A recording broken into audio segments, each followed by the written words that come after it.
Welcome to this week's episode of Spilling the Scoop with Papa Zoop. Today, we are coming at you live yet again on quarantine day 6,571. We've got Alex Yoga Mutts Guidi Zupancic here in Nashville, Tennessee. We got Papa Zoop up there in Indianapolis. And our special guest today, Natalie Qayed, the owner and master instructor of Cycle Haus Nashville here in Nashville, Tennessee. It's going to be a fun one. Let's see what happens. There we go. Well, thank you, John. Hi, Alex. Hi, Natalie. How are you? Hi, good. How are you? Great. Fantastic. And like you said, it seems like 1,000 days of this quarantine, but it hadn't been that long. We'll make it through and come out better on the other side. You've been spending a lot of time at home and not at your gym, correct? That's correct. Yeah, we've been really hunkering down, making sure we're paying extra attention to those shelter-in-place rules, and we've been kind of nailing it over here. We haven't gone anywhere for months. You're feeling good, though. That's the key to do this thing. We're doing pretty good. End up feeling good. Well, Alex has spoken volumes about your classes and about you, and she's really bragged a lot on you. I'm thinking about getting the bike out right now, having you put me through a class, turning the lights off, and doing the one special thing we'll talk about a little bit later. But tell me, what got you into this? What kind of an athlete were you when you were growing up? Well, I started really young. My mom put us in softball, me and my sisters in softball, not t-ball, not baseball, but actual like fast pitch, underhand softball when we were really little. I started playing at 4 years old and just really bonded with it and played all the way through high school. And then in college, I actually coached a AA team that my sister was playing on with another sister of mine. So really with that, just always played and have always used fitness as a way to help manage my jitters and my anxiety. And when I was a kid, if I was a little hyper, my mom would say, "Why don't you go take a lap around the block?" It was like our joke. She'd say, "Yeah, go take a lap around the block, like relax." And so I always just kind of equated fitness with feeling good and moving with feeling good. And so when I actually went to college and got a degree in fashion, so I have a fashion degree and worked in fashion for a few years and always was doing kind of personal training on the side. And one day one of my friends said, you could probably do this for your job and not have to, work all these jobs. And so in 2012, I went full-time, got all my licenses and certifications and went full-time into fitness in 2012 and been kind of doing it ever since. Yeah, I mean, I see the list of accomplishments you have and licenses you had.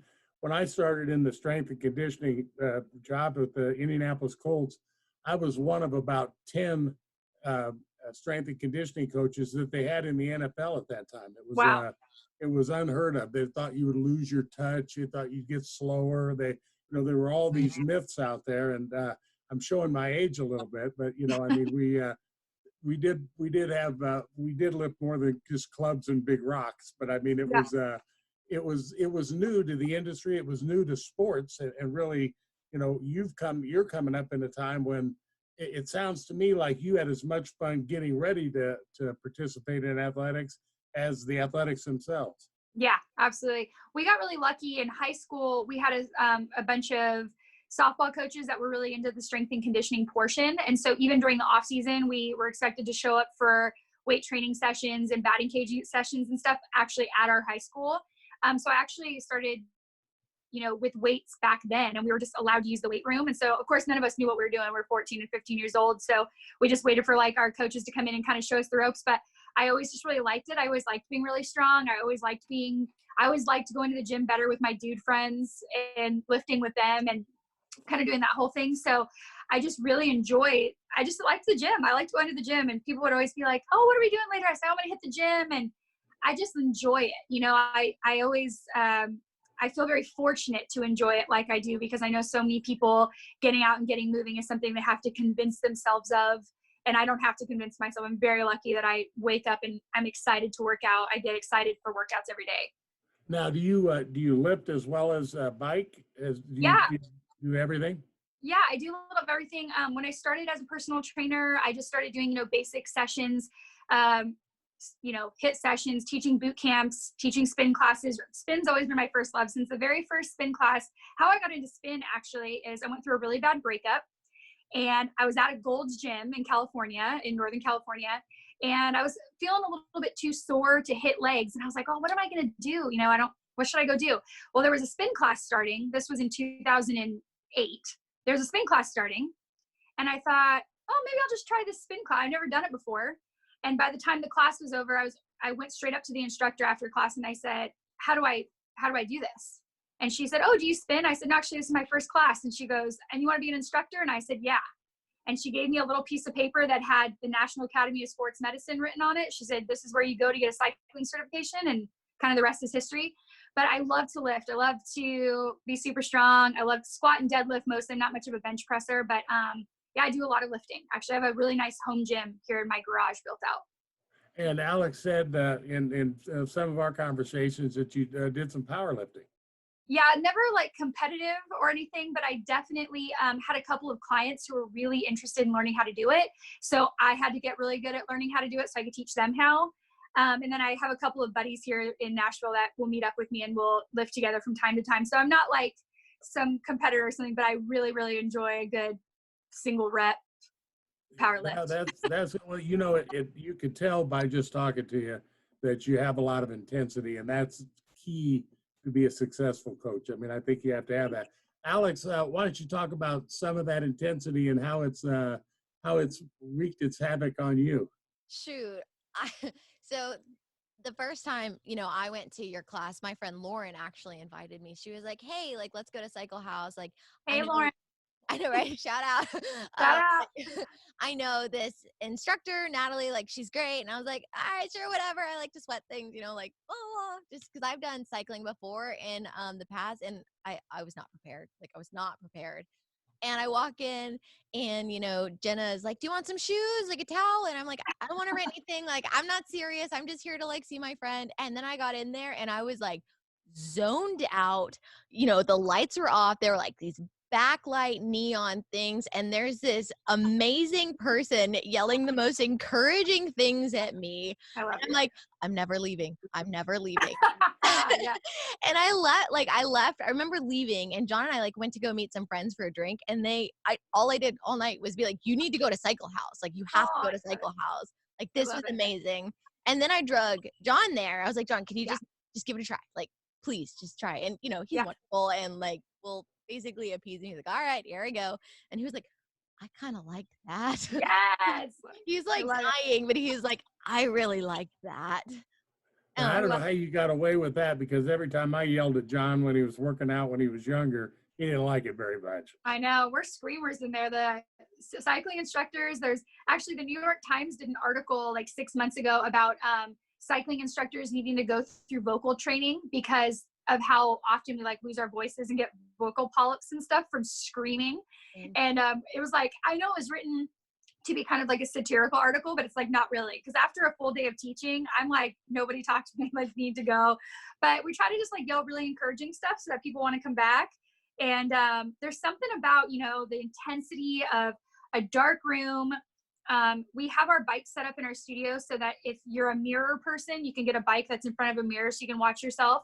And if you're like, a lot of people don't want the mirror. So we have a bunch of bikes set up on the outsides of the mirrors so that if you want to just come in and head down and zone into, yourself or whatever you need to work on, you can do that without having to watch yourself work out.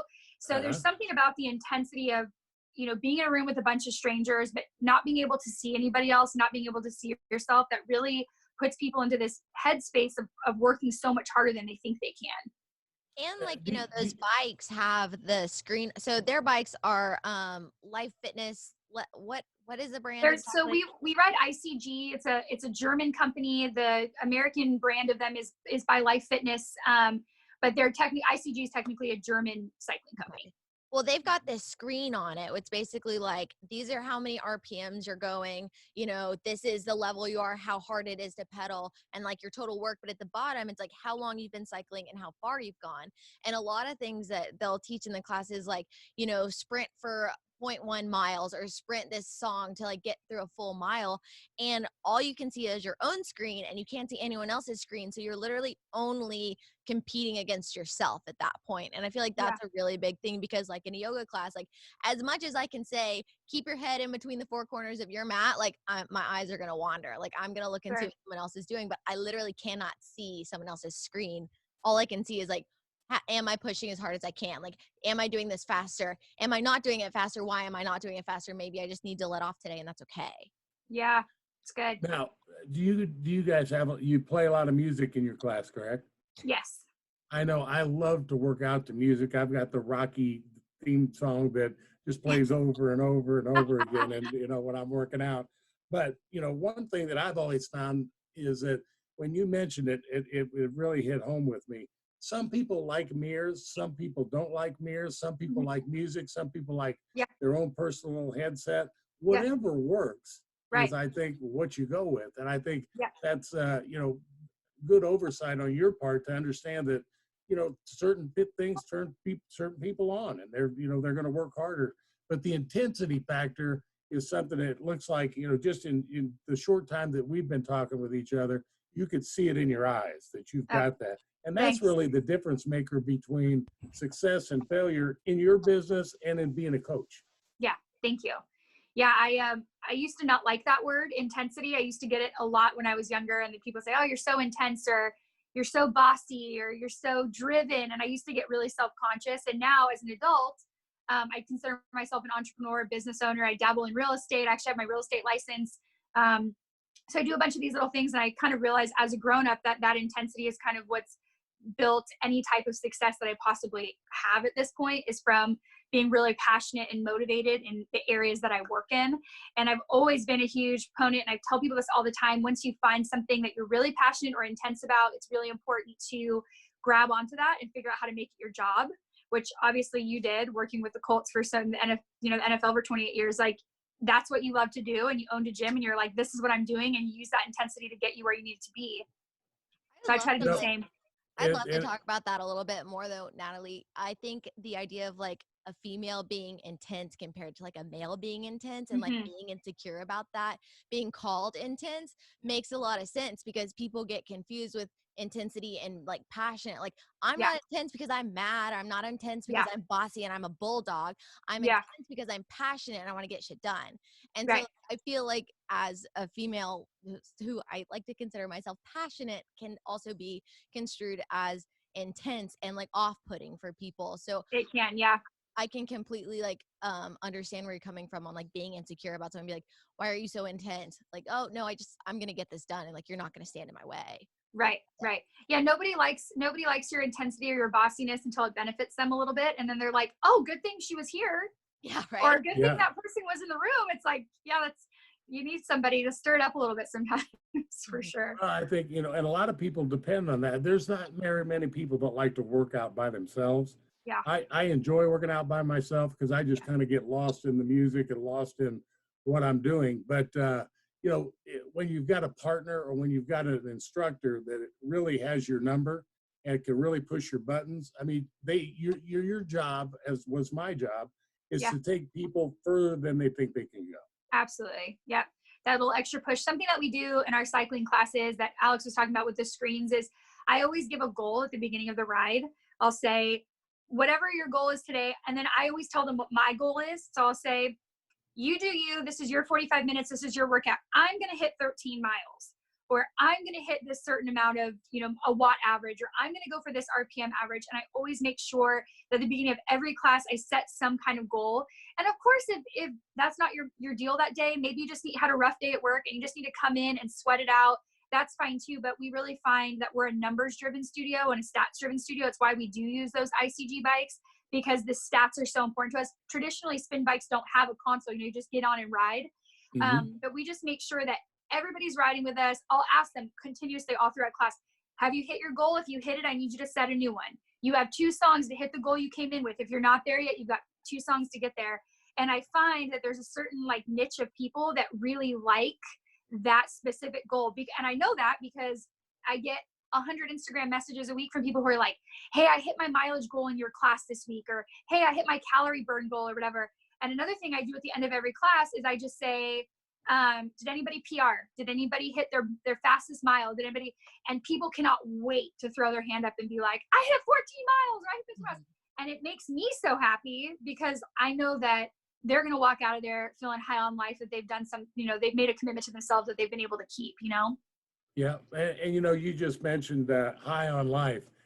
when you go and you work out and it's in your blood and you have to, you literally, you like to do it, but you have to do it. Have to. I mean, yeah. it's one of those things where if you don't do it, you're mad at the world. I mean, Yeah. if I miss workouts, I'm not a good person to live Same. with. Same. So, and that's the way, that's the way you want to get to feel about it. If it's drudgery, you're never going to make it. Right. I mean, if it's a killer on you mentally and physically, you're not going to make it. You got to love to live in a non-comfort zone. Absolutely. I mean, it sounds to me like you're doing that on a daily basis when you're setting new goals. And do the students come after the teacher? Do the what? Do the students come after you? Do they try to beat you? And all the whatever time. goal They're you like, say? well, what did you hit? I'll say, oh, good job. Like, well, what did you get? And I'm always 1,000% honest. I'm like, oh man, you crushed me today, or you toasted me today. One of my things I tell my personal training clients all the time is when they get stronger than I am, I feel like I've done my job. So Sure. like when I'm now needing my client to back spot me instead of me spotting them, I'm like, we've done it. I get so excited. Like I want that. Like I want you to be stronger than me. I want you to be a better cyclist than me. I tell my instructors all the time, like, I want you to be faster than me. I want you to be better than me, just because I feel like that's what coaching is making people be better than they were when you found them. And Right. I love it when my riders, we have a couple of instructors at Cycle House that are in such good shape. It's terrifying where they're like, Alex will tell you, one of our apprentices, my apprentice, Sammy, she's hitting sub 2 minute miles. That's with her, insane. with Alex, she's hitting miles at 45 to 50% level in under 2 minutes.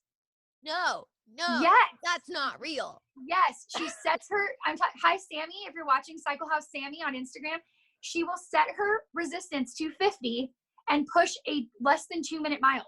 That's like some power.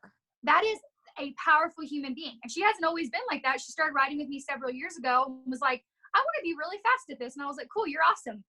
She obviously works for us. Yeah. Hey, for reference for you there, Pop, 50, What's that? for reference for you there, she said level 50. 50 is the number that I don't get close to. When Yeah, right, John. You can hit Okay, 50. so 50 is real, 50 is real hard. tape over 50, John, so you don't even have to look at it. 50 is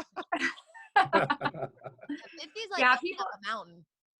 Yeah, Well, it's it's brutal. great to you try to foster competition within the class, and the Yeah. people that are competitive. I mean, that's got to give them a rush every time they walk in there.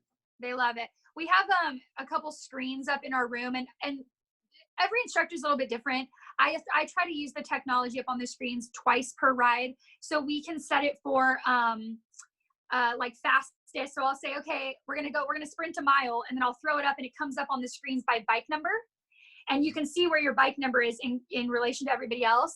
If you want, you don't have to put your bike number up there. And it's so funny because these little teeny people who, come in, hi, good morning, and they go and get a bike in the back.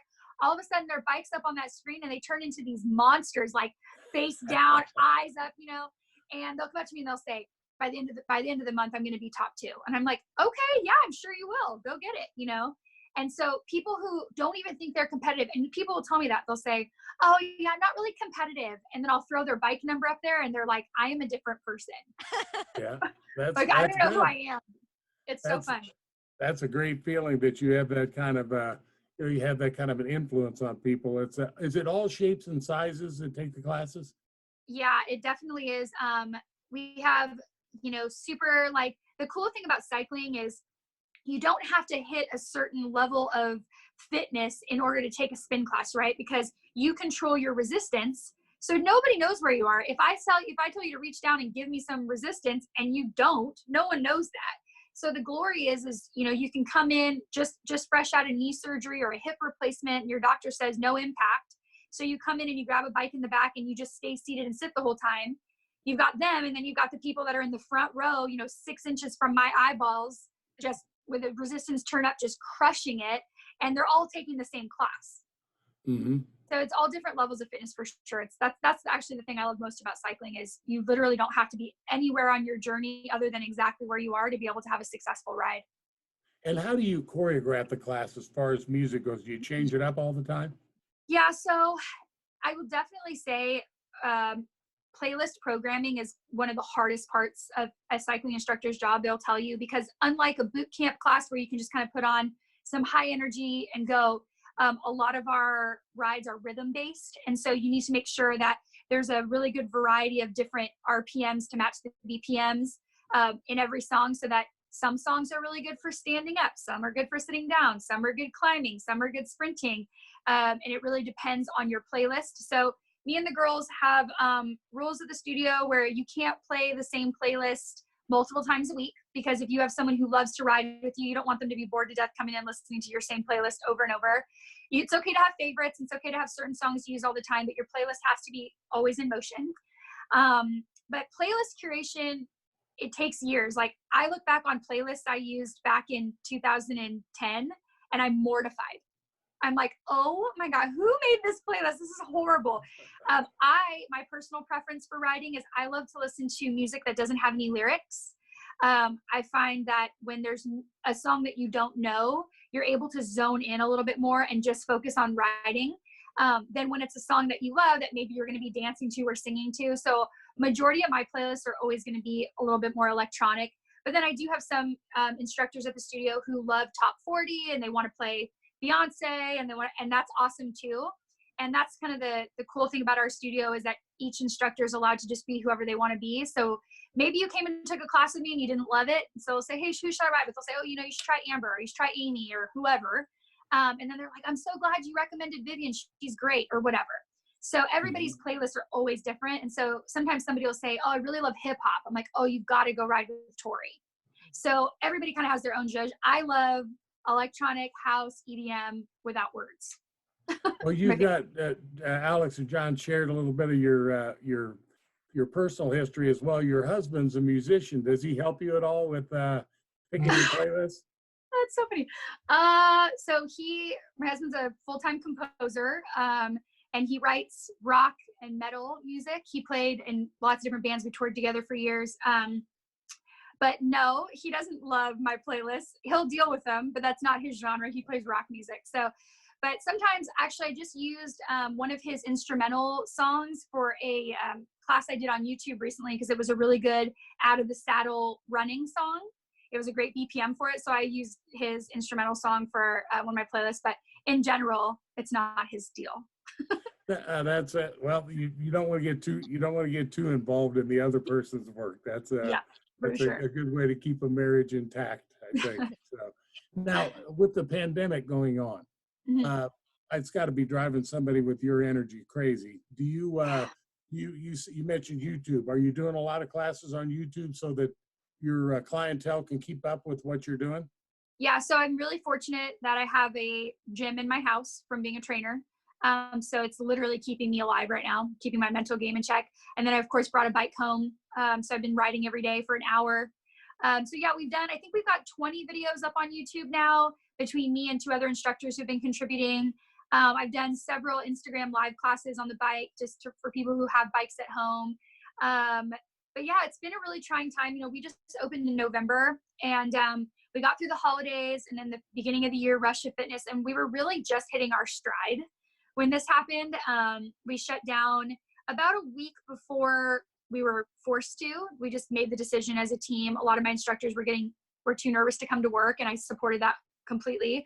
So we shut down about a week before we were supposed to, and I feel really good about that, because I kind of feel like we did the right thing before we were forced to do the right thing. A lot of people are really annoyed right now that fitness is in phase 3 of the reopening, but we're actually feeling really good about the mayor's decision to keep fitness facilities closed for a little bit longer. I know that's an unpopular opinion, because as a small business owner, of course I want to get reopened and I want to, get back to business, but at the same time, It's not worth anybody dying over taking a spin class. A lot of my friends that own gyms have reopened this last week and they're doing fine. I just think for our county, it was the right move to stay closed for a little bit longer. I'm absolutely worried about the reopen and what that's going to look like. If you think about it, like a fitness facility, there's no way to social distance in a fitness facility. You can put treadmills and bikes 6 feet from each other, but breathing and sweating, there's no way to not be all over each other in a fitness facility. Yeah. There's a droplet or two getting out, You're not all no matter how you clean things between, it seems like an impossible task. It's impossible. And I have friends doing it. We have one of my friends owns a gym up in Hendersonville, and she reopened this week, and she's taking temperatures at the door, and they're limiting their people to appointment only. We don't have that option at Cycle House because we can't let people in only by appointment. You know, if you sign up for the class, sign up for the class. I know a lot of the other cycling studios that are reopening in the surrounding counties are doing limited bikes 6 feet apart, taking temperatures, limiting classes to 30 minutes. And it's such a monster in my head that I almost rather just wait until we're completely in the clear and just be able to reopen. So that's Right. what we're doing. It seems like that would be very stressful. I mean, if people are coming around taking your temperature, then you start paying attention to what everybody's temperature is. It starts mentally wearing on you. I know, Alex, you've been doing biking at home since the pandemic has taken hold of the whole nation, the whole world. How's that gone for you? Oh my gosh. Honestly, I'm really surprised because I'm not someone who works out at home. Like, home is for rest, gym is for workout. Like, I love working out, but since we've been able to get the bike on it at home, and I'm seeing, my favorite instructors on the computer, because what we'll do is we'll take Natalie's class or one of her other instructors' class on their YouTube channel and stream it to our TV, and like John and I will ride together, and so it's almost like in our head, like we're having our like studio moment, So I know it's like a moment. Like when John and I go to the studio together, it's a date. Like we are going on our like fitness date, and so we've been able to like maintain that, which has been really awesome, and a large part of it has been because of like the connection that we feel with the people that we're watching. Like it's hard to just throw a class up and it's this person who doesn't know me, and as someone who doesn't work out at home, like I don't connect there. But like I see my friend who is a small business owner who kicks butt, like who is currently kicking my butt on this bike, and I'm like raring to go. So it's really, really been a lifesaver for us to be able to keep taking the classes. And yeah, I think John, what do you think? I mean, Pop, you know me, I'm not the easiest person to get to go into the gym in the first place. But so once I was able to like find something that I really liked, which was going to cycle classes there, like it was knowing that was going to get taken away was definitely a blow to my fitness and my physical like goals. But it was such a great thing that we were able to continue that, and that these are still able to ride and still do things like that. And it's been great for us, like she said, for us to still be able to connect over fitness and things like that, because we don't like, it's hard for me to go to a gym and lift. And if you ever see me out running, then you should hit me with your car, because I should not be out there doing Call 911 right away. Yeah. So Because you've lost your great mind. that option still stayed alive, really. Mm-hmm. Well, you know what? One thing, and I'll say this on John's behalf, and he never admit to this, but John was one of the most intense athletes that I ever personally coached. I coached him all through grade school, and I watched him play in college, and watched him play in high school, both lacrosse and football. And John was this perfectly describes John. And you probably know some people like this. My son Jake was the kind of guy that would hit you as hard as he could on the football field. John would hit you as hard as he could on the football field and about 1.5 yards off the football field. Okay, so he was the guy that he was always the one doing the extra little something, the extra little shove, driving the guy into the bench or something like that. So John had a love for the pain of the game, I think, and it sounds like you're getting that same kind of a rush by doing what you're doing. When you evaluate an instructor, what are you looking for? So, the very first thing is, and I've talked to Alex about this several times too, is it's really important to have your own personality on the bike. Your bike personality doesn't have to be your real life personality. I mean, you can be completely docile and quiet and whatever, but once you get on the bike, you need to be able to motivate people. I can teach you how to be a good instructor. I can't teach you how to be motivational. I can't teach you to be passionate, and I definitely can't teach you how to inspire other people. So if I find somebody that I think is really, really good as a cycler, like we did a slew of auditions in early January, and I auditioned a bunch of people and didn't hire any of them. And my sister, who manages, was like, are you not hiring these people? And I was like, no. She's like, they were incredible. I said, no, they're really good at cycling, but I can't teach the blood, sweat, and tears part of that. That's something that you have to just have. So when I look for instructors, I actually look for if cycling's in their blood, or if groups instructing's in their blood first. And then if I think it is, then I'm happy to teach you how to teach a spin class. Mm-hmm. So it has nothing to do with how good of a cycler you are, really. Now, when you talk about motivational, are you talking most of the time that you're on the bike? Yeah. So a You lot are. of instructors are not big talkers. I talk for 45 straight minutes. I might give you a minute or two where I'm just letting you do your own thing, but I'm constantly, it's like,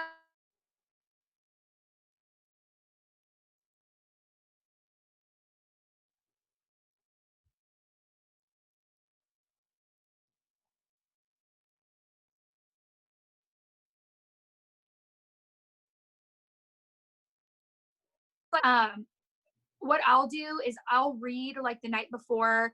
I'll read, some motivational websites, or I have a bunch of motivational speakers that I follow that I love, some pastors that I love that I follow. And I'll write down different quotes that I like. And then I'll spend a couple days in my classes talking about those points, like if it's commitment or spending time with yourself or keeping promises to yourself, things like that. Sometimes I'll go in there with an idea of what I want to say, and sometimes I'll have no idea, and people come up to me after class and say, oh my gosh, thank you so much, I needed to hear that. And I'm like, what did I say?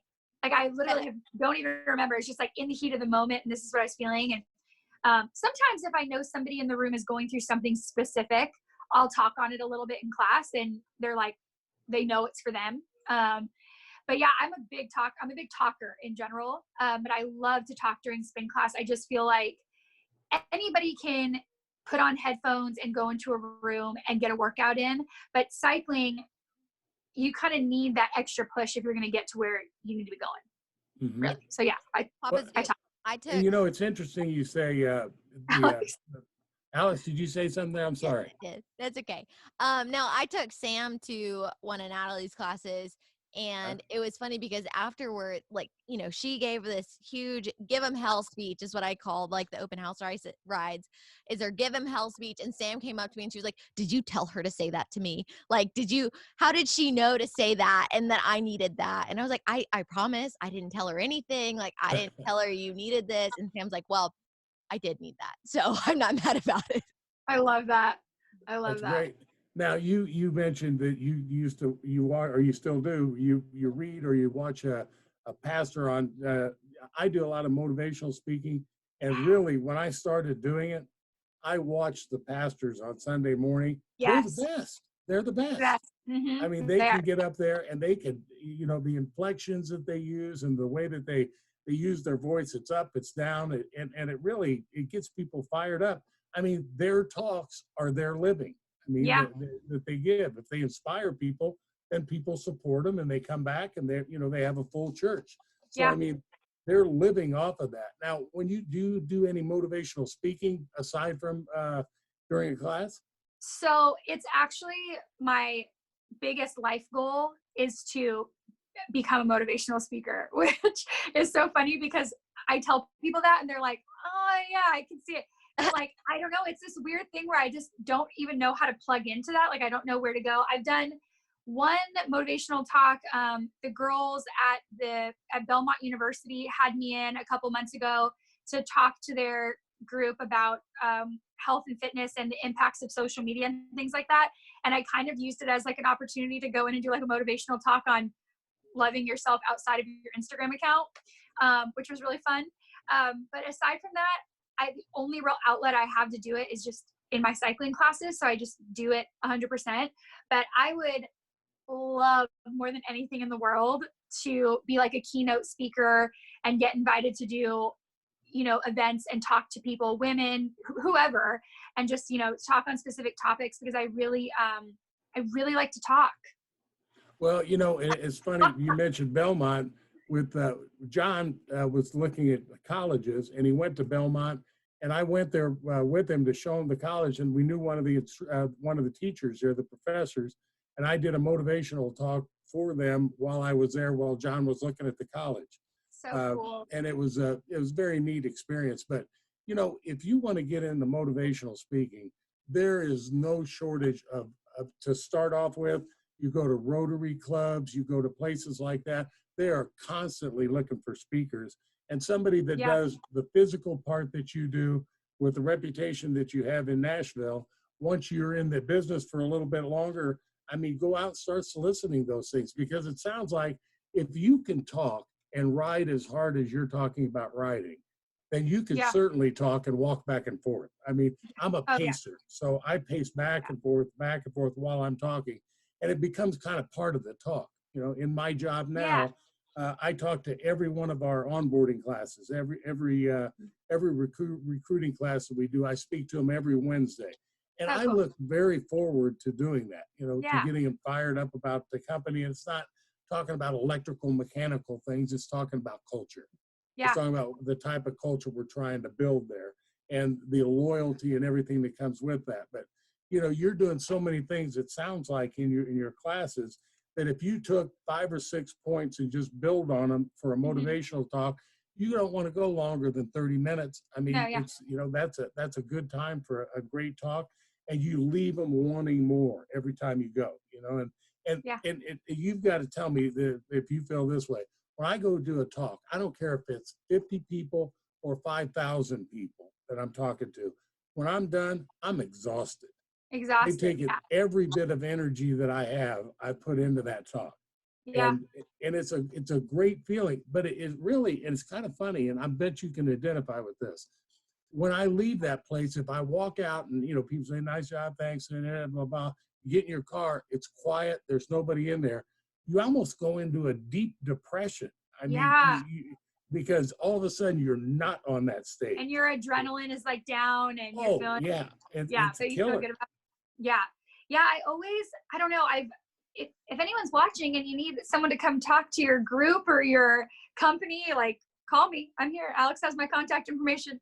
Yeah, I always want to, and that's how I feel after spin, is like, I'll do a big talk, or Alex calls it a give it hell speech, and then when I walk out of class, I've got so much, like, my adrenaline is pumping so hard, obviously from riding, and then from, you know, speaking into people's lives, and it feels as good as it feels. It's definitely emotionally exhausting. I definitely know what you mean, because you're kind of also, I tell all new instructors this, I'll say, people are coming into that room and they're working out all kinds of rough energy. They're pushing out their bad days. They're pushing out their bad energy and all the stuff that's bringing them down and all their weight. And as an instructor, you're at the front of the room. It's really easy to suck all of that in and feel all of the energy from the room. And sometimes after a class, I have to go, like, sit down in my office and not talk for a few minutes, because I've picked up somebody's really rough energy, or maybe everybody fought traffic to get to class on time. Everybody comes in really tense or something like that. And you definitely have to, like, exhale the other energy that you pick up and kind of breathe. And I tell my instructors, I say, if you are ever in the middle of teaching and you're starting to feel heavy, just remember it's not you, it's them. It's really easy to take it personally if people walk in disgruntled or walk out upset or walk out feeling tense. And I always tell my instructors, like, it's not you. Everybody else is having a bad day. You just teach how you know how to teach. You do what you know how to do, and let the energy be what it is, because it's really easy to suck it all up and then get just exhausted when it's over, for sure. That's such an interesting point, because you know, I teach yoga, and there's so many times where I'm looking out around the room, like, I think I'm doing this right, like, but I can't tell, is this person like it? Like, I don't know, does this person like it? And it's like, you get into this, like, vicious cycle in your head of, like, no one likes how I teach. No one likes me. But, like, in reality, they're just, like, focusing on what they're doing, because, like, this is their hour, this is their 45 minutes, and it's not about you. Like, it's not about me. I go in, I do what I'm supposed to do. I try and, you know, provide the best class that I possibly can. But, like, I have to step back and be like, it's not about me. This is not about me. all about them. Yeah. And, like, I'm it's really hard to do. It's really hard. And it's hard to, like, you know, look around, and some of my instructors will come out of the room after they're teaching and say, how's class? And they'll go, I don't know if they liked it. I'm like, yeah, they did. Because on the way out, I said, how was class? And everybody said, it was awesome. You know, but we're only feeling, as instructors and as coaches, we're only feeling the exhaled emotions. We don't get to feel really those inhaled emotions that they're getting from us. And it's really easy to get wiped out. Yeah, and it's like as a younger instructor, like I've only been teaching for a couple years now, and it's very easy to see that, get discouraged and be like, what do I need to do better? Like, while yes, I need to be searching for that all the time, but maybe I don't need to take that moment in that class as I need to do better because this person, this one single person may not have loved it. And I actually don't even know because we didn't talk about it, you know? Yeah. And maybe they loved it. Maybe something else is going on in their day and something else going on in their life. And they just came in with this tension. And we just have to remember that we're doing it right. We're doing a good job. And as long as we just keep the up and up and keep the smile and do what we're supposed to do, how they interpret their ride or their practice is going to be on them. It's up to them. Yeah. So I have a question for you. I'm, you know, in all the years that you've been doing this, like, I'm sure you've come across people who, like, you're just not their flavor of instructor, like, you're not their flavor of personal trainer. How sometimes, like, a lot of people won't even tell you and they just never come back. And okay, cool. Yeah. But like, how do you respond to like feedback that you get from clients, from people? Like, what advice, I guess, you have for people in the industry of like how to take feedback, criticism? Sometimes it's not even constructive. It's just kind of mean. Like, how do you navigate those waters? I actually just talked to my husband about this on our walk this morning. I have a daily conversation with myself that I can't make everybody happy. Mm-hmm. I can't. I'm a 3 on the Enneagram. So I want everyone to be happy. I want everyone to like me. I want my classes to be full. But I have to have that conversation with myself constantly that, like, just like, you know, I'm sure, Alex, like with your years of yoga, I'm sure you've gone to yoga classes and taken an instructor and been like, wow, I did not vibe with that person. Mm-hmm. And then you just don't go back to that person. But I notice with fitness is if people take a spin class with somebody and they hate it, they'll tell me like, oh yeah, I took a spin class once in college and I just hated the instructor and my butt cheeks were sore and I never tried it again. Like, cool. And I'm like, oh God, you need it. Can you come back and try again? But no, I have it at Cycle House all the time. We send out, you know, the reviews and people respond to them anonymously and we get stuff about me all the time. Actually, the other day, my sister Jenna had me dying laughing. It was a couple months ago. Somebody left a review and said, Natalie is a mediocre instructor at best. Oh. And she was so excited to tell me because she knows that I have such thick skin that we both cracked up about it. I was like, what? She goes, somebody said your class was mediocre. And she like couldn't wait because she knew if that would hurt my feelings, she obviously wouldn't have told it to me like that. But we had like a good laugh about it because her response to them was, oh, I'm sorry you didn't have a great experience with Natalie's class. We have 8 other instructors. You need to come back and try somebody else. Yeah. So for me, I've had a lot of weird stuff happen in fitness. When I first became a personal trainer, I was working for this company and I was so excited. I was working at a gym part-time. And one of the girls at the office said her legs are too big to be a personal trainer. Oh. If she was my personal trainer, I literally heard her say over the cubicle wall, and I've never gotten over it if you can't tell I'm talking about it 10 years later. But I heard her say, I can't believe she became a personal trainer. If I walked into a gym and that was my trainer, I would walk out. I'm on fire on the inside, Natalie. I'm on fire. That was my first week as a personal trainer. I didn't even have a client yet. And I went back to my desk and cried about it for a minute. And I thought to myself, oh my gosh, like everybody must think that. Everybody must think that. Because if this girl thinks that and she's talking about me on the other side of the cubicle, which obviously this girl's a snake, but that's a whole nother thing. But if she's saying that to other people, that means people think that about me, right? So it definitely hit my self-esteem in a way. However, a year later, when I was making my full-time job was personal training, and I had 60 full-time clients in California and was paying all of my bills as a personal trainer, I remembered her and remembered that was just that one person. Yeah. And anytime I'm feeling really discouraged, I look back at my track record with my, I have clients that I've had since I first moved here because they sign up with me over and over and over. And so I just try to remember that one person's opinion of me doesn't really mean shit. And sure, if you have something constructive to say, I'd love to hear it because I'd love to be a better instructor all the time. But most people that have that kind of feedback are just mean people. And I'm not a mean person. So I'm able to kind of let it roll off, you know? Well, you know, you're going to get all kinds of people that come into classes and, you know, as a coach, you're going to coach a lot of different personalities from a lot of different places. In the NFL, we had people from all over the country, all over the world that played for you. And you had to find a common denominator that you could push that group at, and really to be liked was, if they really liked you a lot, it was really tough to push them. So you had to have that barrier kind of between the coach and the player, because my job was to almost make them quit every day. Yeah. And then the next day go to almost make them quit again. And I when love you it. do that to somebody, you really find out a lot about them. Yeah. I mean, when you're pushing people as hard as you're pushing people, honesty comes real quick. You can't be fake. You can't have a facade. When you're that tired, you're right on the edge of falling over. Everything that comes out of your mouth is going to be honest. Absolutely. And you can tell who your leaders are. You could tell the people that are probably leaders everywhere they go, in everything that they do. And you could pick those people out. And my job as a coach was to go tell the head coach, you can count on this guy, you can count on this guy, you can count on this one. This one you can't count on, he'll quit. So, Wow, you're evaluating people at the same time.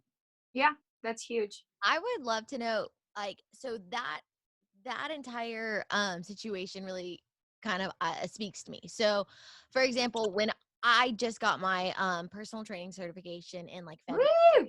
I know, right? But I got it from the same place. It's National Academy of Sports Medicine, and I was very excited about this. But it's really intimidating going into the fitness, professional fitness. It was very intimidating going in as a yoga teacher. It's very intimidating trying to get in. To be honest, I have not had a single client yet.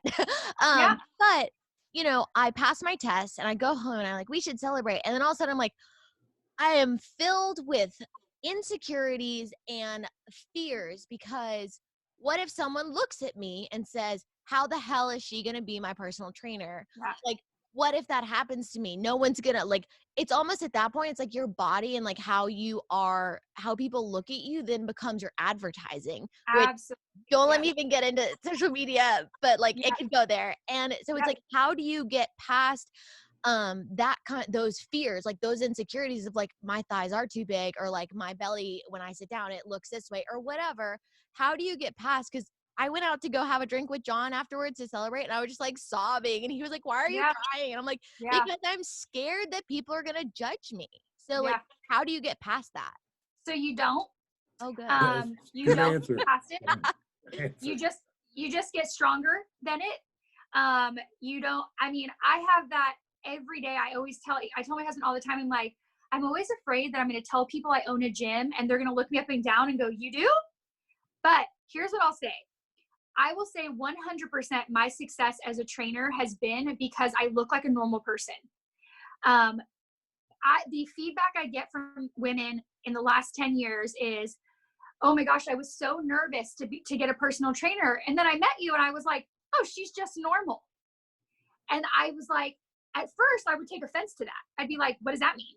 Because I work my ass off. What do you mean I just look normal, right? Because your brain is like, what does normal mean? Yeah. And then as I realized that these people were only rehiring me and buying more packages to train with me because I was not intimidating and I just looked like one of their friends that just happened to know how to work out really well, it's honestly become my brand, And so, of course, you want to be a size 2 and you want to have a 6-pack and you want to have a Kim Kardashian butt and you want to have all this. And I totally get that. And that's not to say that we aren't all working on that all the freaking time, right?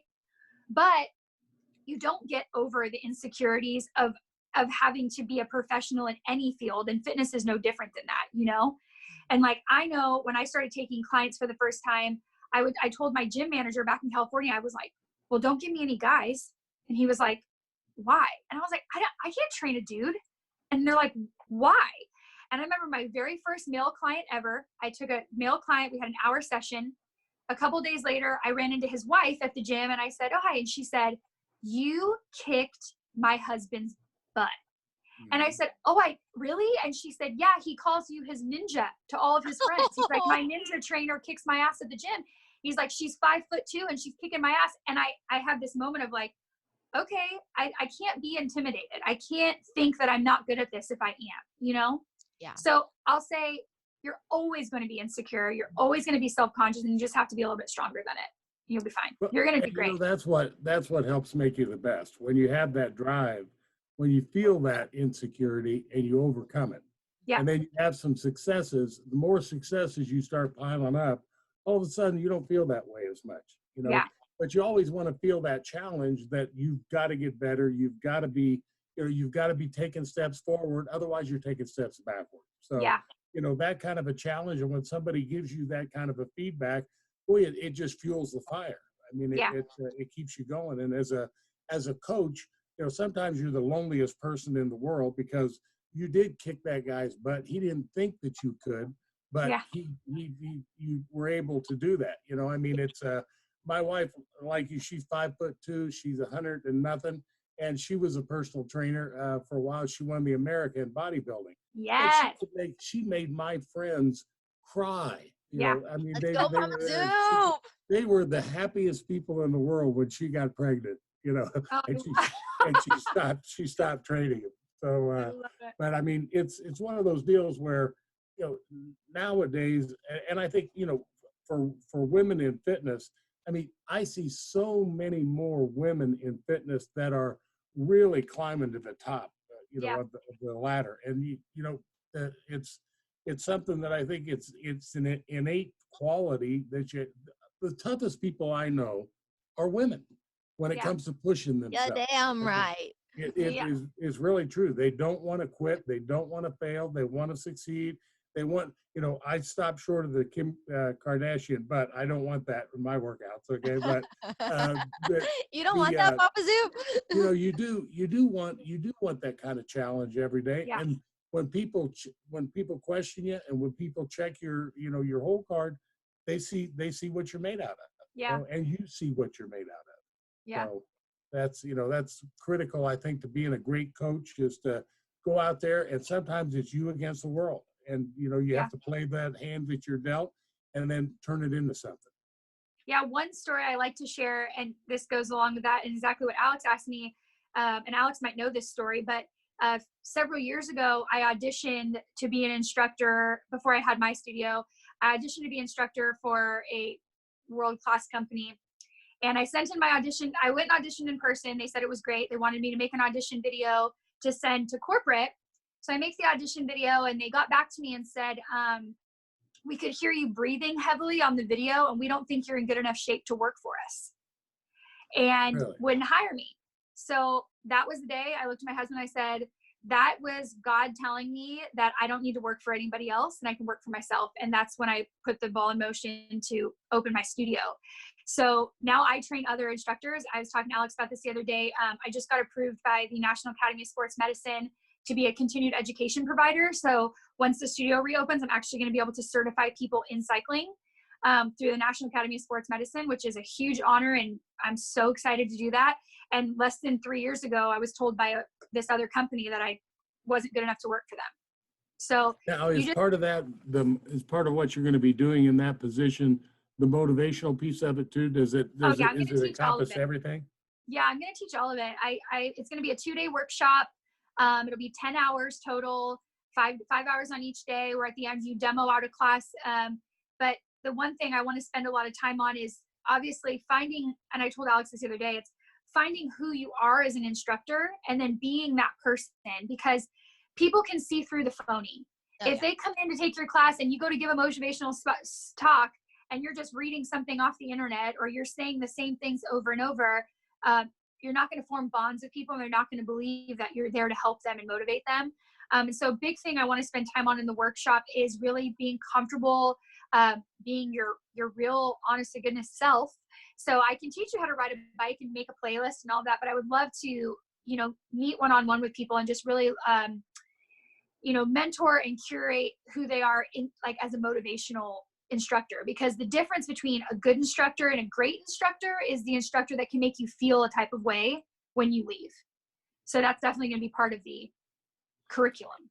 And they want to come back and get more of it, because if you're a great motivational coach, if you're a great motivational instructor, they thrive on that. They're depending on that. Like you said, when they have a bad day, they're dependent on somebody else to fill that gas tank for them. Absolutely. You know, help them get that gas tank full so they can keep going. And it's that's a big responsibility, and it's one that you sure shouldn't take lightly, and it changes people's lives.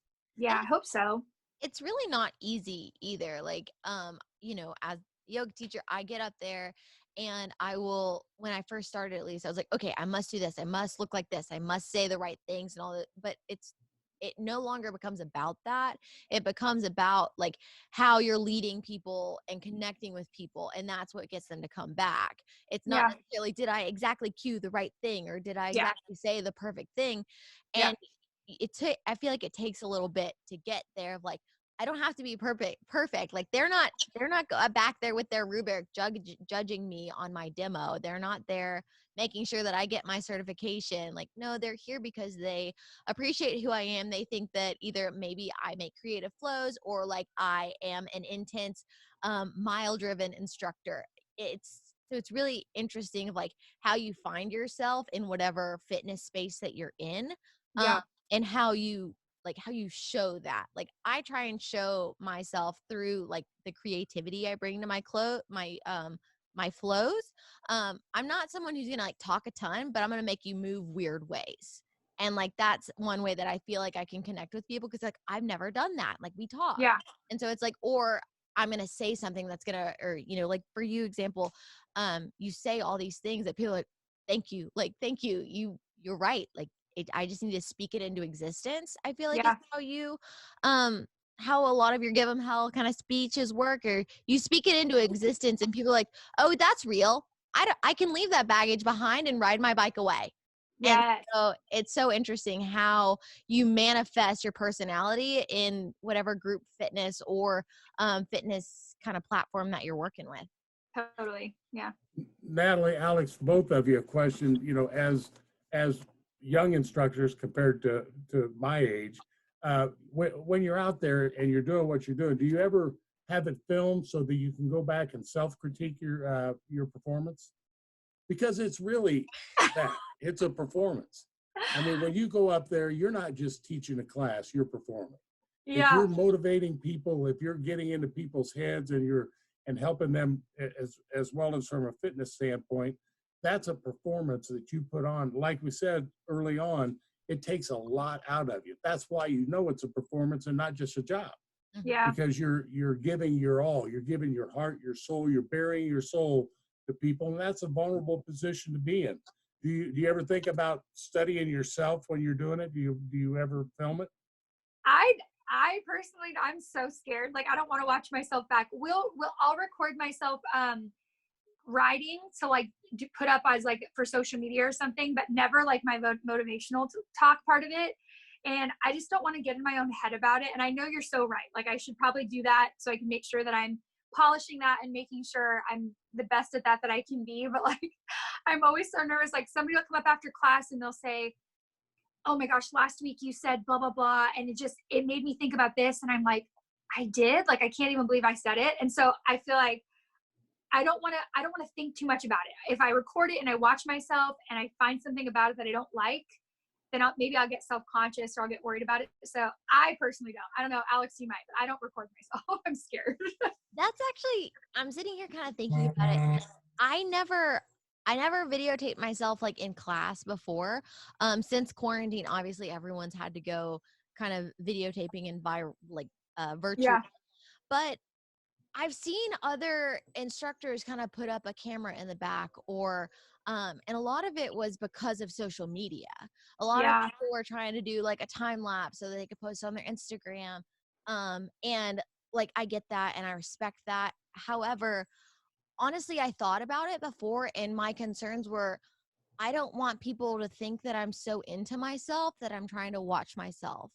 And like, right, wrong, or indifferent, it probably had nothing to do with any of that. My biggest fear is like coming across as, oh my gosh, she just like loves herself so much, like let me take a selfie kind of a thing. And so that's why I never touch that, because I'm like, I even get uncomfortable like trying to film something where I'm literally trying to give you information about something we're doing. And I'm like, I don't know. I feel like I'm looking at myself too much. Like, what am I doing? But I feel like, again, that kind of like comes back to the whole social media aspect is like, part of being in fitness a lot now is branding yourself on social media, because people find you on Instagram, they find you on You Facebook, have to. whatever it Yeah. is. You don't And have a so it's choice. like, how do you find that balance between like, I'm a real human versus like, don't you want to look like me? Or like, you know, people take so many different avenues. And so it's like, how do you find the avenue that works? And doesn't make other people feel bad about themselves, to be honest. Yeah. And so that was always my big concern, because I thought about filming, not for that reason, more for social media, but I was so afraid that people would think that like, why is this girl just want to look at herself? And as someone who obviously takes both your guys' classes, I like the fact that every time you guys do say something talking to the class, it's coming off to the people that are actually there. So you're talking about the people that are in the class, you're talking about in the moment. Almost if you record yourself and you practice it 100 times, you lose that humanity to it, because you're just going to repeat what you're saying. You're going to repeat the same thing. I don't know if you guys were taking one of the the bikes that you ride downtown with the bar. I don't know what they're called. I can't think of what it is. Taverns. Pedal Tavern. Oh yeah. They say the same like 10 jokes. Like the guys who ride that say the same 10 things, and it's like they're saying it like a robot because they've said it so many times. Yeah. It's like the times they're saying something that's like about the crew that's on there, or the times they're like talking about the actual moment, that's the stuff that's like memorable.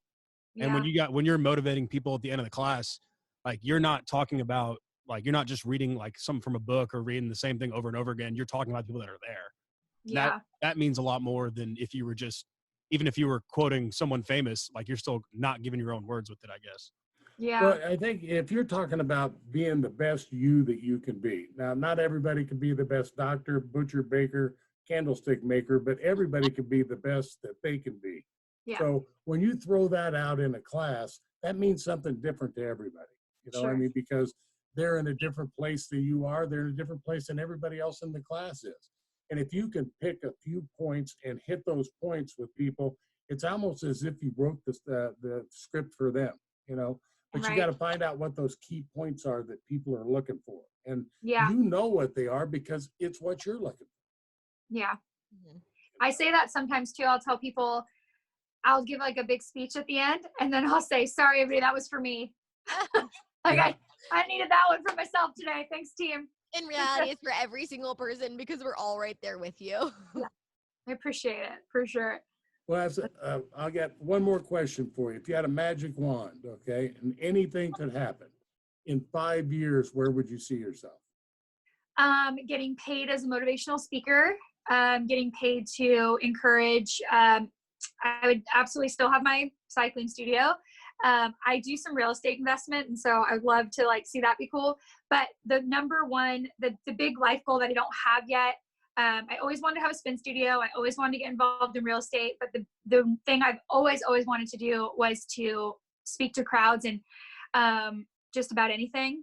And so in 5 years, I would love to be doing some type of like fitness keynote speaking where I can go around and talk to groups about the fitness industry or how to be, in the health and wellness industry and still be uniquely yourself and be genuine. And I would love to be doing that on a large scale. But if in 5 years I'm exactly where I am now and my studio's thriving and the room is full and people are having a great time in my little studio in East Nashville, I would be 100% happy with that as well. Well, I just as an observer, don't count on that because I think you'll be a lot closer to what you're envisioning, what you envision yourself to be. I think those are, you've obviously got a lot of grit. You've got a lot of guts. You've got a lot, you've done a lot of things that you probably never thought you could do. And, you prove it every day when you get up there and do it. And you're surprised when somebody likes it. Okay? Yeah. And that's youth. Okay. That's youth. And as you get older and as you learn more, you're going to know the points that people have liked for years. And you're going to be able to shoot those things out there. I mean, I can see you as being a very successful motivational speaker just by the way you carry yourself and the way that you talk, the way you're able to carry on the conversation. You can carry a conversation. So thank you so much.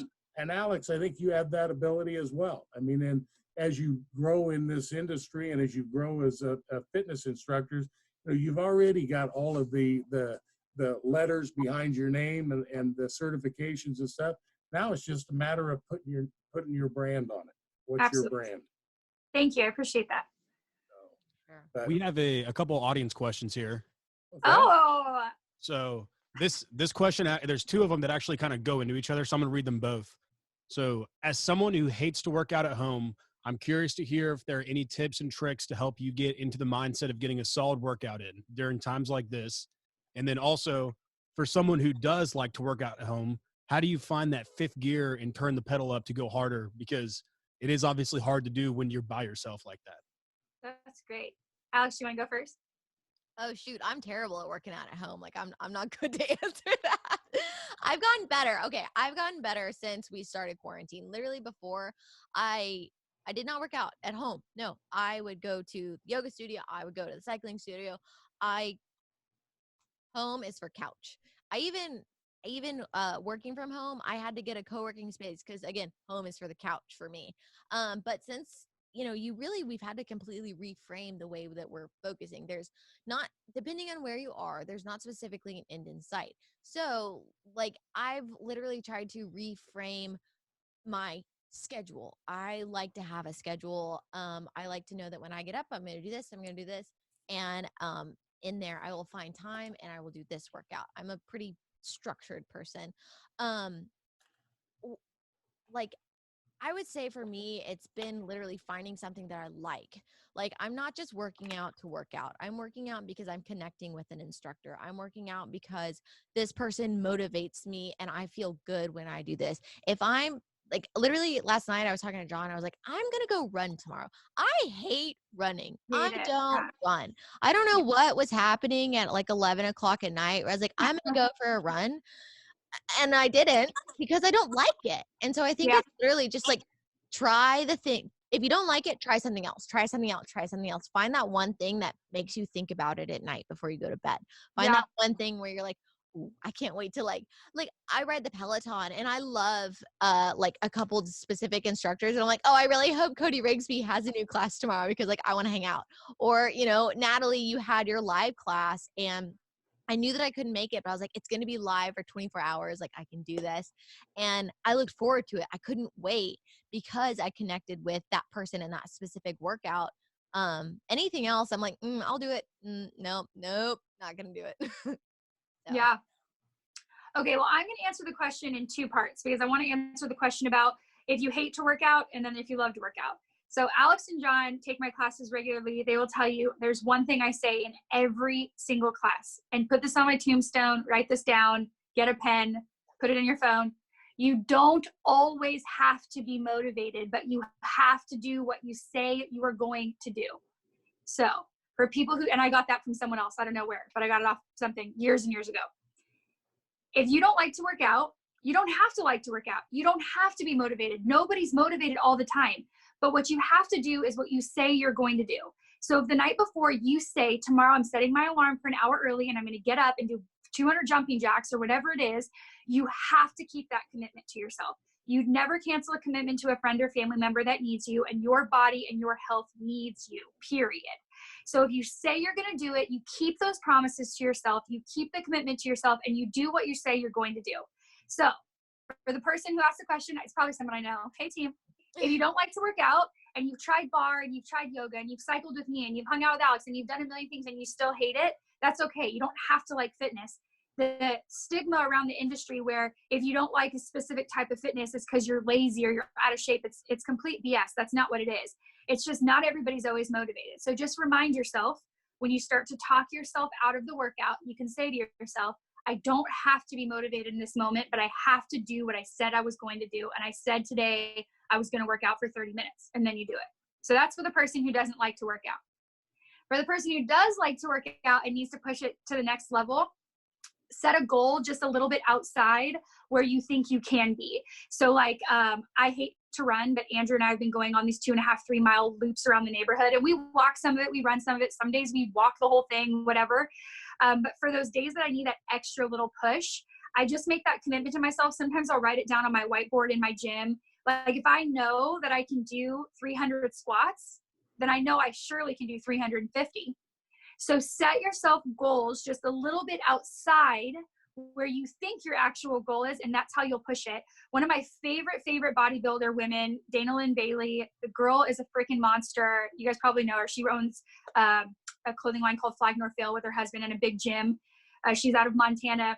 She always says there's a whole nother level just outside your comfort zone. So like, she's the queen of like, if she can only hit 10 reps at this weight, instead of being like, okay, well, I can do 10, she drops them and picks up a weight lighter and goes until those max, and then drops and picks up until she physically can't lift her arms anymore. That type of grit just outside your comfort zone is where you're going to see that big build. So if you're liking the workouts and you just kind of need an extra little push, set yourself that little tiny step just outside your comfort zone, because once you hit it, you'll be able to set a little step after that and after that, and next thing you know, you've gone next level with your workouts. Those are my two answers. Also, one thing that you say a lot in class is like, don't wish this time away. Like, this is like, we're here because we chose to be here. And like, Yeah. honestly, it is a, like, it's a privilege to get to like be in these spaces. And so it's like, when you start looking at it, especially during this time, because like, I'm fortunate. I'm in this space where I can wake up and I can do my workout, and I can, take time to decide what I'm going to do today. Yeah. However, a lot of people right now don't have that option. They either are going to work to be on the front lines, or maybe they're out of a job, or maybe they're in like a toxic home environment and they feel trapped. Like, so there's all these different people who like don't have the luxury to have the time and the space to like do that workout. And so when you sit there and think about it, like, don't wish this time away. Like, this is a privilege. Like, you chose to be here. Yeah. So do it like, why do it half-ass if you chose to be here? Yeah. And the workout's going to be over in 45 minutes to an hour. If you pushed yourself at a 3, or if you pushed yourself at a 300, the time's going to go by anyway. So there's no use, like you said, wishing the time away. Like, if you're the kind of person that's doing a workout and is constantly watching the timer, or constantly wondering like, oh, how much time of this is left, you're doing yourself a terrible disservice. When you already set the time aside to do something for yourself, don't hope it'll hurry up. The rest of the day is going to go nice and slow for you when you're doing stuff you don't want to do. So take that time for yourself for sure. And I mean, I hate when my workout's over. When I look down, I'm like, my pre-workout's running out, and I'm over it. I'm like, dang it. Okay. Because I know that was the time I had set aside during the day to absolutely do this for myself. And I don't want that time to be over. I don't want it to go away, Also, like, what if you literally did not have the opportunity to have that time? Like, absolutely. We're so lucky. Yeah. So. And and the fact that we have healthy bodies and healthy before this, even healthy lungs and healthy muscles. And do you know how many people there are literally dying or have autoimmune disorders or diseases or viruses or things that they have that literally keeps them, and all they want to do is go for a walk. And we have the nerve to sit in a spin class and be like, why did I sign up for this? Yeah. Yeah. I get really harsh with people about that, because I know there's people out there thinking like, well, not everybody likes this, Natalie, and that's totally fine. Not everyone needs to like this, but just don't take your health for granted. In 2013 or early 2013, I had an umbilical hernia repaired it ripped from years of lifting, and I was not allowed to work out for 16 weeks. It was hell on earth for me. I cried all day, every day. I would beg Andrew to take me for a walk. He'd be like, you're not allowed to go for a walk today. And I swore up and down every second of that downtime that when I was up and running and better again, I would never, ever take it for granted again. And I don't. I don't take it for granted. It's hard to reframe like where you are in that moment. Like, I'm not saying like, everyone will have those days where it's like, oh, I wish I didn't do this, or like whatever. And you're human. Like, we are all human, but absolutely. How do you, sometimes you just got to like take that moment and say, okay, maybe this doesn't feel great right now. However, at least I'm here. Like, yeah. So. And listen to your body, of course. If you feel like absolute shit, I'm not saying get up and go for a run. If this is your couch day, if you're like, okay, listen, but you can't let the listening to my body days outweigh what it really is. Because it's not really your body. It's your mental health normally telling you that you don't want to do it. And Jennifer Aniston said this years ago in 17 magazine. I think I was like 13 years old reading 17 magazine. And she said, whenever I don't want to work out, I just tell myself it's only 20 minutes. I'm only going to just work out for 20 minutes. She said, and then of course, once you start, you're like, well, I can go 30 or I can go 35. And then before you know it, you've worked out and you feel great and you're so happy you did it. So, promise yourself the 20, get up and get moving, even if it's for a walk, taking your dog out, walking circles in the garage, whatever it is, just get moving, because really, it really does help. You touched on one point. You said you got to promise yourself the night before that you're going to do something, and then do it. And, Yeah. You become a proponent of one more. So whatever you're doing, you add and then some too, or you add, Yeah. I'm going to do that one more before. here, whatever that thing happens to be. I'm going to go way off script here. And there's something that you strike a nerve on. One of the things that I use a lot when I do a motivational talk, I'll leave people with this thought, and it's about making a promise to yourself. It goes, it's a poem. It's called "The Man in the Glass." Have you ever heard it? No. It goes like this: when you get what you want, you struggle for self, and the world makes you king for a day. Go to the mirror, take a look at yourself, and see what that guy has to say. Because it isn't your mom or your dad or your friend whose judgment upon you must pass. But sooner or later, the person that counts is one looking back in the glass. You might be Jack Horner and chisel a plum and say, hey, I'm a wonderful guy. But the man in the glass says you're only a bum if you can't look him straight in the eye.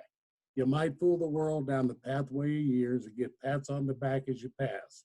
But your final reward will be heartache and tears if you cheated the man in the glass. That's what you're talking about when you make that promise to yourself. I loved that. That's what you're talking about. When you get up every day and you face that workout and you become a proponent of self-imposed environmental misery. Okay. Yeah. When it's 90 degrees out, you got sweats on. When the ride gets harder, you go one more. It's all those things that Alex does it with, with her yoga. You do it with a variety of different fitness, classes and things that you do. But it's that attitude. That's what it's all about. It's about the attitude that you bring to the table every day. You'll both be very wildly successful with that kind of an attitude. Thank you. I hope so. Hope so. We got it, Alex. Natalie, we really appreciate you coming on with us. Alex, I got one more audience question here real quick. Got another audience question, Johnny? Yes, I got two more audience questions, actually. Oh. Right. So first one, as a first-time business owner, what is something you would do differently if you were to open another spin studio? Ooh, do we have a whole other hour? What do we got? Oh, okay. This is the real information. This is the real advice. You need $100,000 more than anybody tells you that you need. That is something I wish somebody would have told me, because of all the financial advisors I went to and the bank to get my small business loan, and everybody I went to said, this is how much you need to do this. People who had opened gyms before, this is how much you need to do this. And I said, okay, I trusted everybody because I don't know, it's my first spin studio. And it's not enough. And we struggled really hard. We are a month-to-month studio. We literally pay our bills on a month-to-month basis. Of course, we've got great members and great instructors and a beautiful, gorgeous studio. There's nothing I would change about my actual studio.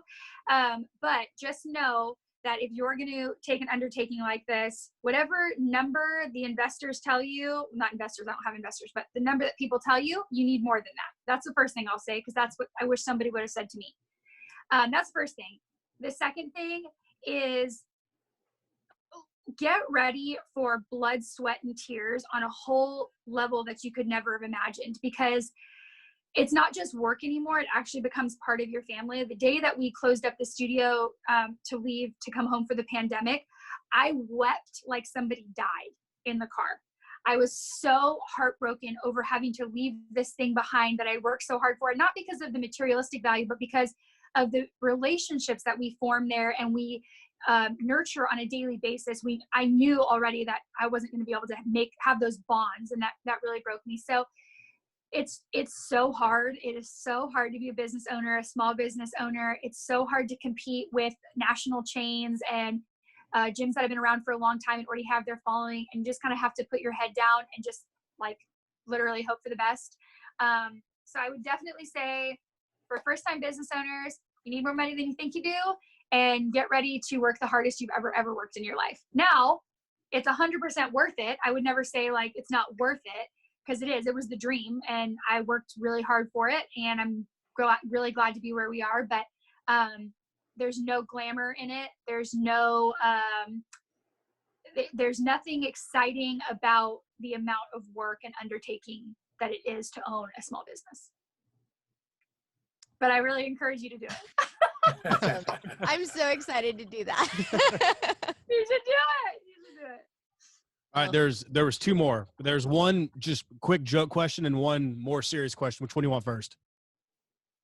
Yeah, joke? What's the farthest you've ridden on a bike at one time? Oh, at one time? Okay. Well, did you guys do my birthday ride with me? No, but you told me about it. I'm like jealous. Okay. I want to be there next year. So I did 34 miles for my 34th birthday on a spin bike. And a bunch of us did it. Like I can't even name. I think there was like 12 of us who all did it. So we rode for all the classes on Saturday. Or maybe it was a Sunday, whatever it was, my birthday. So the plan was 34 miles, but a bunch of us were hitting the 34 miles in the first couple minutes of the third class. So we couldn't get up and leave in the middle of class. We had to stay for all of them. So I think we all ended up like close to 50. It was like 30.